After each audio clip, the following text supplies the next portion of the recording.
প্রবাসের মাটিতে নতুন প্রজন্মের কাছে ইসলামের সঠিক শিক্ষা ও মূল্যবোধ পৌঁছে দেওয়ার আহ্বান জানিয়ে মিশিগানে অনুষ্ঠিত হয়েছে মোনা নর্থ জোনের দাওয়া কনফারেন্স। গুরুত্বপূর্ণ ইসলামী ব্যক্তিত্বদের বক্তব্য শুনতে সম্মেলনে অংশ নেন অসংখ্য প্রবাসী বাংলাদেশি।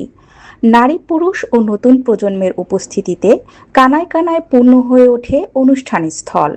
মিশিগান থেকে মাহফুজ আদনানের তথ্যচিত্রে জানা যায়, পবিত্র কুরআন তেলাওয়াত, ইসলামী আলোচনা ও নাশিদ পরিবেশনের মধ্য দিয়ে মিশিগানের ওয়ারেনে অনুষ্ঠিত হল Muslim Ummah of North America MUNA North জোনের দাওয়া কনফারেন্স। গত রোববার ইসলামিক সেন্টার অফ 9 মাইল ওয়ারেনের ব্যাংকুয়েট হলে আয়োজিত সম্মেলনে অংশ নেন অসংখ্য প্রবাসী বাংলাদেশি। দর্শক শ্রোতাদের ব্যাপক উপস্থিতিতে পুরো হল ছিল কানায় কানায় পূর্ণ।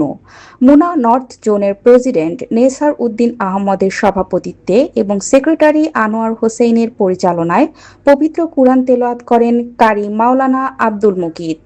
নাশিদ পরিবেশন করেন রেনেসা কালচারাল গ্রুপ অব মিশিগানের শিল্পীরা। সম্মেলনে প্রধান অতিথি ছিলেন মোনার সাবেক প্রেসিডেন্ট ডক্টর সাইফুর রহমান চৌধুরী।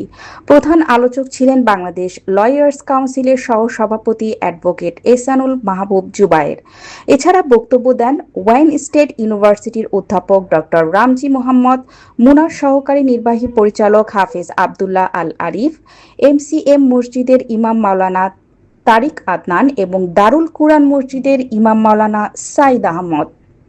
বক্তারা বলেন, দাওয়া শুধু বক্তব্য বা আলোচনার মধ্যেই সীমাবদ্ধ নয়, সুন্দর চরিত্র, মানবিক আচরণ ও কল্যাণমূলক কর্মকাণ্ডের মাধ্যমেও ইসলামের সৌন্দর্য মানুষের সামনে তুলে ধরতে হয়।